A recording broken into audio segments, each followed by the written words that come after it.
c'est Pixies. Aujourd'hui on se retrouve pour une nouvelle vidéo qui va parler d'un sujet assez grave qui est la leucémie. Alors, l'année dernière j'ai reçu un livre de la part de mon ancienne prof de SVT, de mon collège de Fraises dans les Vosges, qui est Madame Françoise Didier. Je pense que certains d'entre vous la connaissent. Elle m'avait envoyé un livre donc, qui parlait de la leucémie, donc c'est une amie à elle qui l'a écrit, et elle voulait savoir ce que j'en pensais, essayer d'en parler un petit peu, et voilà, voir les retombées que ça pourrait peut-être avoir. En tout cas, ce livre, je l'ai lu en une soirée, parce que pour me rattraper, en fait, ce qui s'est passé, c'est que quand je lui ai souhaité son anniversaire à Françoise Didier, je me suis aperçue en scrollant dans la barre, dans ma discussion, que j'avais toujours pas lu ce livre et que j'avais totalement zappé. Du coup, je l'ai lu assez rapidement. En fait, ce livre, c'est une histoire vraie, forcément. C'est Josiane qui a écrit par rapport à l'histoire de son fils qui a été atteint d'une leucémie assez foudroyante en fait. Ils s'en sont aperçus quand il était donné son sang. Il a été donné son sang en début de semaine, si je ne me trompe pas. En milieu de semaine, il a été rappelé par l'EFS, donc l'établissement français du sang. Et en fin de semaine, donc le dimanche, il rentrait à l'hôpital pour faire des examens un peu plus complets et voir quel type de chimiothérapie allait être mise en place. Donc ça a été assez rapide et assez brusque, étant donné que sa maman était en voyage au Maroc, il me semble. C'était un peu compliqué pour elle de revenir. Enfin voilà, il y a tout ce processus de se demander pourquoi ça nous tombe sur la tête comme ça d'un coup. Et ça m'a rappelé également l'histoire de mon grand-père, puisque mon grand-père est tombé malade d'un cancer également. Enfin, elle est très précise sur les dates, elle le dit au début, c'est vraiment pour notifier la progression de la maladie en fait, la rapide progression de la maladie. Et il y a beaucoup de dates qui coïncident avec les dates auxquelles j'ai eu de bonnes ou de très mauvaises nouvelles de mon grand-père, donc qui est maintenant en rémission et qui va très bien.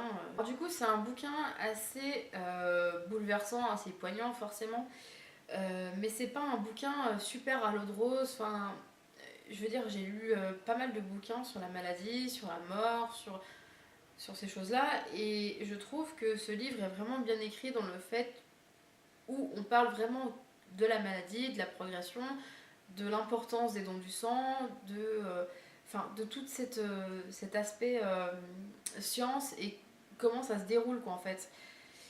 Et je trouve que c'est pas mal que de faire un livre super larmoyant et enfin voilà, c'est vraiment pour alerter. Et d'ailleurs, le livre est édité chez Edilivre. Tu peux le trouver sous le nom du Veilleur de vie. Et le nom de la dame qui l'a écrit, du coup, le pseudo de la dame, c'est Josie Arnold. Je te mettrai le lien en barre d'infos.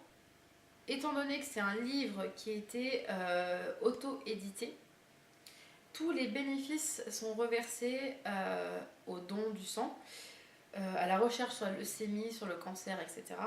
Donc je t'invite vraiment à lire parce que du coup il fait 175 pages je crois et il est à 1,99€, donc c'est vraiment un prix dérisoire.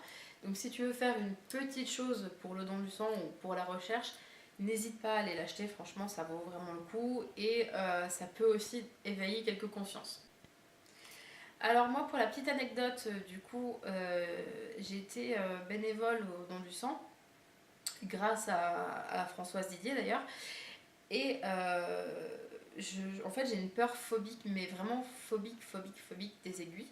C'est-à-dire que quand je me fais faire une prise de sang, je suis à la limite de tomber dans les pommes, je suis en tremblement, j'arrive plus à penser, enfin voilà, je m'effondre, je pleure complètement, enfin je suis une vraie fiotte. Et, et en fait, ce livre-là m'a poussée dans le sens où je voulais déjà refaire quelque chose par rapport au don du sang.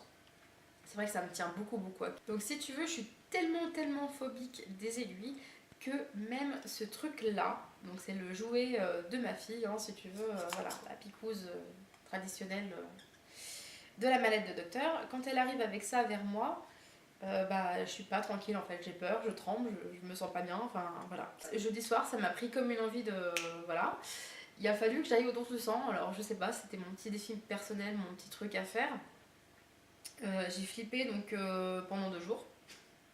Je me suis posé des questions pendant 2 jours, est-ce que j'allais être capable de le faire ou pas. Et c'est le truc un peu égoïste, hein, mais bon, on a envie de faire quelque chose, mais on n'a pas envie de se faire piquer, on n'a pas envie de se faire du mal, alors que les autres sont en train enfin voilà, c'est totalement débile, hein, c'est purement égoïste. Du coup, je me suis aperçue que j'étais éligible au don du sang, puisque ça fait bien plus de 4 mois que je ne suis pas fait tatouer, que je ne me suis pas fait percer non plus. Du coup, je me suis dit, allez, tant qu'à faire, petite folie et tout le monde m'a dit, mais t'es complètement ma boule, enfin, en te connaissant, tu vas pas y arriver. Et puis moi, quand on me dit que je vais pas y arriver, généralement ça m'énerve, donc j'essaye. Et je me suis fait violence et je me suis dit, bon bah allez, jeudi, je vais faire mon don du sang. Pas de bol, je regarde les horaires, ça correspondait pas avec mes horaires de boulot. Et mardi, j'arrive et ma collègue me dit que en fait, je pourrais sortir plus tôt le jeudi. Donc voilà, encore un petit signe de plus pour me dire d'aller donner mon sang. En plus de ça, je me suis fait vacciner contre le tétanos, donc mon rappel de vaccin normal. Et il faut savoir que quand on se fait vacciner contre le tétanos, pour le tétanos, du coup quand on fait ce rappel là, dans les 2 ans qui suivent ton rappel, tu as beaucoup plus d'anticorps et beaucoup plus de choses intéressantes au niveau de la recherche, au niveau du sang, etc. Et tu peux également, ton sang peut également servir à faire un sérum antitétanique.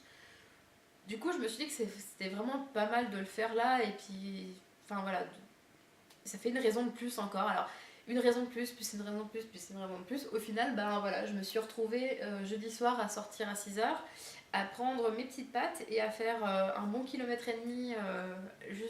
jusqu'à la camionnette de l'EFS. Ce qui m'a vraiment stressée, c'est quand je suis allée devant le médecin, qui m'a piqué le bout du doigt. En fait, j'ai eu plus mal au bout du doigt que vraiment la prise de sang basique, enfin là où ils m'ont pris pour la poche de sang. Et en fait, je me suis rendu compte que c'était vraiment banal et bénin. Voilà, j'aime pas les aiguilles, j'ai pas regardé, bon, j'ai pas pleuré, j'ai pas fait de malaise, j'ai pris sur moi, j'ai serré très très fort les dents. Enfin bref, tout ça pour vous dire que si vous voulez participer aux actions de l'EFS, il y a plein de choses à faire. Alors vous pouvez aussi participer bénévolement en aidant pour aller faire les sandwichs, pour aller... enfin, plein de choses qui gravitent autour. Il n'y a pas que le don du sang pour se faire. Par contre, je vous invite quand même à aller remplir le questionnaire pré-don. Ça prend vraiment 2 minutes. C'est juste pour voir si vous seriez capable ou pas de donner votre sang, si vous êtes éligible au don du sang. Après, si vous vous en sentez quand même capable, je vous conseille franchement de le faire, parce que je pense qu'on n'est jamais à l'abri, nous, d'être transfusés, ni d'avoir besoin de médicaments dérivés du sang. Donc c'est très important de le faire. Voilà, c'était vraiment la petite aparté de cette vidéo. Et même si on a horriblement peur des aiguilles comme moi, il est largement possible d'aller donner son sang. Voilà, moi je m'en suis ressortie de là toute fière. Enfin voilà, j'ai fait ma bonne action du jour, et un truc que je pensais jamais réussir à faire dans ma vie, parce que voilà, j'ai tellement peur de ça que j'en suis ressortie de là, mais juste hyper fière. Et je vous invite tous à essayer de le faire. Alors voilà, cette vidéo est maintenant finie. Je vous invite vraiment à lire ce livre.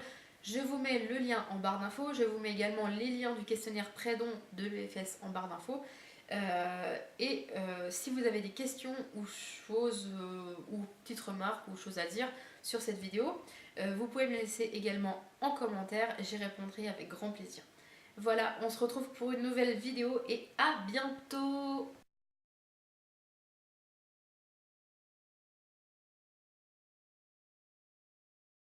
Ting, ting.